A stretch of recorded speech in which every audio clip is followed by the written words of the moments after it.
voy a referir a las ablaciones térmicas endovasculares versus la cirugía convencional.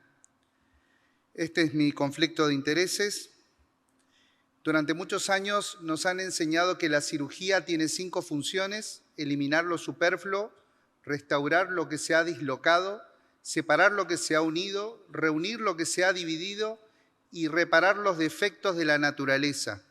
Y el principio era: grandes incisiones representan grandes cirujanos. Tuve la suerte de vivir esa época en el Hospital de Clínica de la Universidad de Buenos Aires con nuestros maestros. La safenectomía durante muchos años y durante cientos de años fue evidentemente el gol estándar para el tratamiento de la insuficiencia venosa superficial. Ya lo hacían en los ejércitos romanos con los egipcios, que la resección y la microcirugía era el gol estándar para el tratamiento de los trayectos superficiales. Viví la época también del tratamiento de las venas perforantes con la operación de Sherman, la operación de Clinton, Cocket y la operación de Sigorraga, la valva de Sigorraga. Y bueno, en nuestro hospital esto era el gol estándar. Era el residente de primer año y tenía que controlar y curar estos pacientes. Y evidentemente vi muchas complicaciones, pero también muchos beneficios de esta técnica.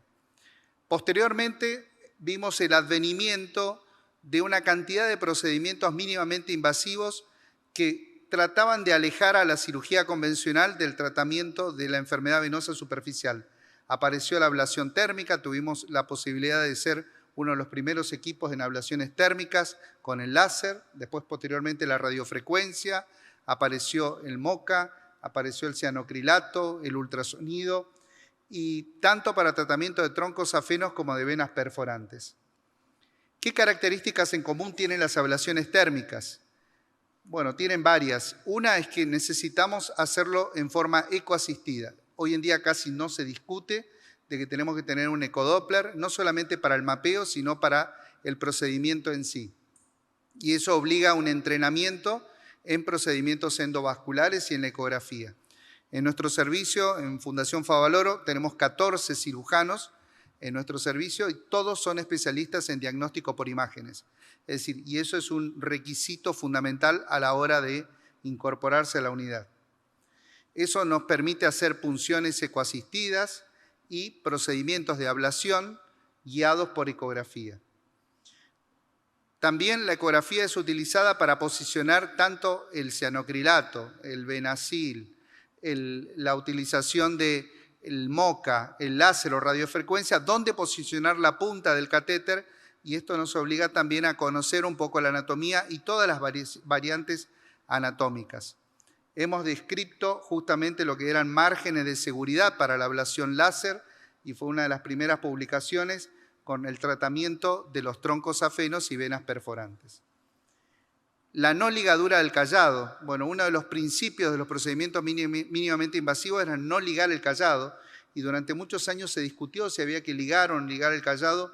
Hoy en día yo creo que muy pocos equipos realizan ligadura del callado y la mayoría lo hacemos en forma ecoasistida, tratando el callado pero sin ligarlo. La anestesia tumescente juega un papel importante, se puede hacer en forma manual, se puede hacer con bomba y eso nos asegura de disminuir el daño térmico que producen las ablaciones térmicas. Esto es un poco la realidad de nuestro servicio, donde ya tenemos procedimientos híbridos, tenemos el Benviewer, tenemos el láser, la radiofrecuencia, ahí estoy con unas gafas de realidad aumentada, donde estamos en cierta medida haciendo combinación de todas las técnicas. Por eso es muy difícil comparar lo que es la cirugía convencional contra los procedimientos mínimamente invasivos. La radiofrecuencia fue aprobada por la FDA en 1999 y fue uno de los primeros dispositivos de ablación térmica utilizados a nivel del mundo y durante muchos años había un entusiasmo de utilización de la radiofrecuencia hasta que empezamos a ver las primeras complicaciones que eran trombosis del sistema venoso profundo y probablemente estaba relacionado con la forma del catéter, que tenía una forma de paraguas y transmitía mucho la energía más allá del centímetro que consideramos de seguridad.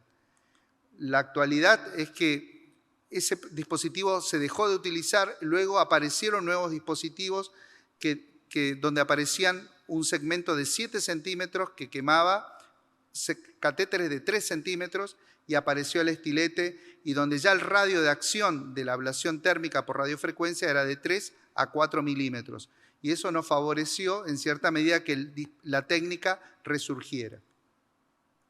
En definitiva, los que comienzan con las ablaciones térmicas, yo creo que es uno de los métodos ideales, lo mismo que el láser, donde acá hay una administración de energía regulada por una computadora y lo único que hacemos es apretar un pulsador y se emite la energía, hacemos 2 o 3 ciclos en el primer segmento, vamos retirando la fibra y van a ver que los joules administrados oscilan entre 80 y 90 joules por centímetro en el primer segmento y bajan a 50 en los segmentos más distales.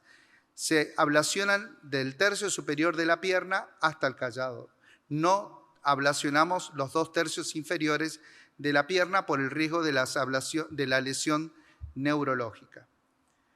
Posteriormente apareció el láser, y el láser, bueno, en definitiva, nos obligó a utilizar otras variables que antes lo hacía la computadora, y acá hablamos de potencia, hablamos de energía, tiempo de exposición de la radiación térmica y la distancia del vaso tratado, diámetro del vaso. Es decir, son una cantidad de variables que ahora tenemos que manejar y conocer. Por lo tanto, ahí ya empezamos a hablar de LED, de energía administrada por centímetro, en joules. En definitiva, también hubo una variación de equipamiento. Empezamos con el 810. Yo me acuerdo que el primer dispositivo que nos trajeron, cuando recién aparecía el láser, tenía esta altura y pesaba más de 200 kilos.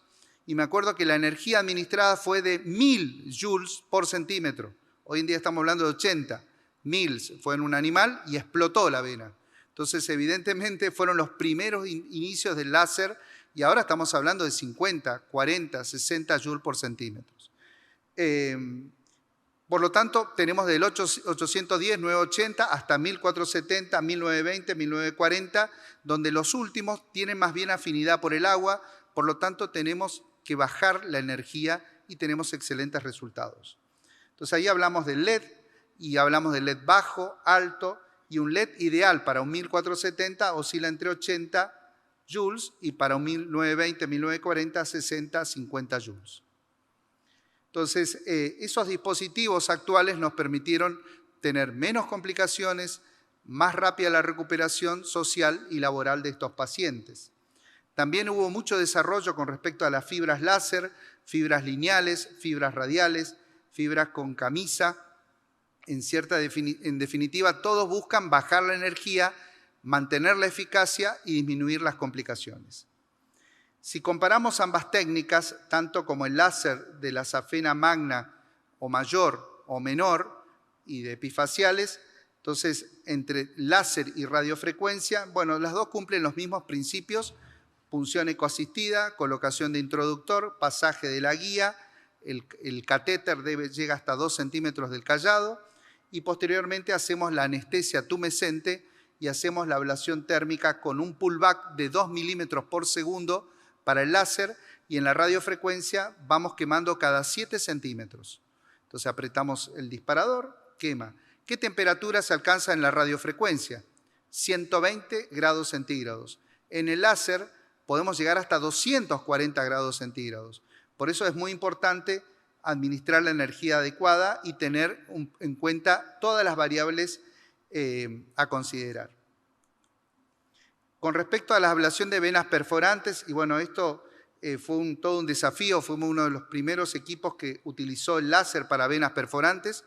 A mí me valió, cuando yo terminé la exposición, la primera presentación de láser de perforante en un congreso, se acercó un profesor titular y me expulsaron de la Universidad Católica Argentina por haber presentado esta técnica, porque iba en contra de los principios de la cirugía. Entonces, porque nos decían cirugía de Cocket, Linton Cocket. Pero bueno, seguimos adelante con el proyecto del EAP, del láser ecoasistido de venas perforantes, y hoy en día se considera el gold estándar para el tratamiento de venas perforantes.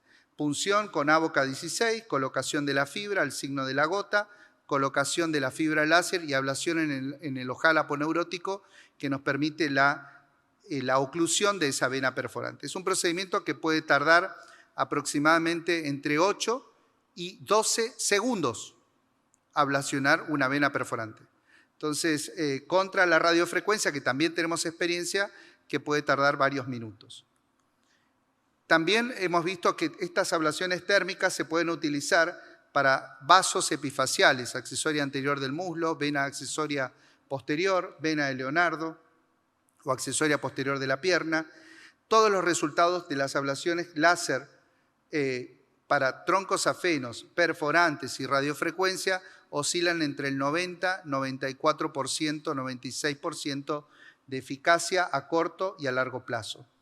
Las guías europeas, las guías americanas le dan un nivel de evidencia 1A, las guías americanas 1B. En definitiva, estamos hablando de un nivel de eficacia muy elevado.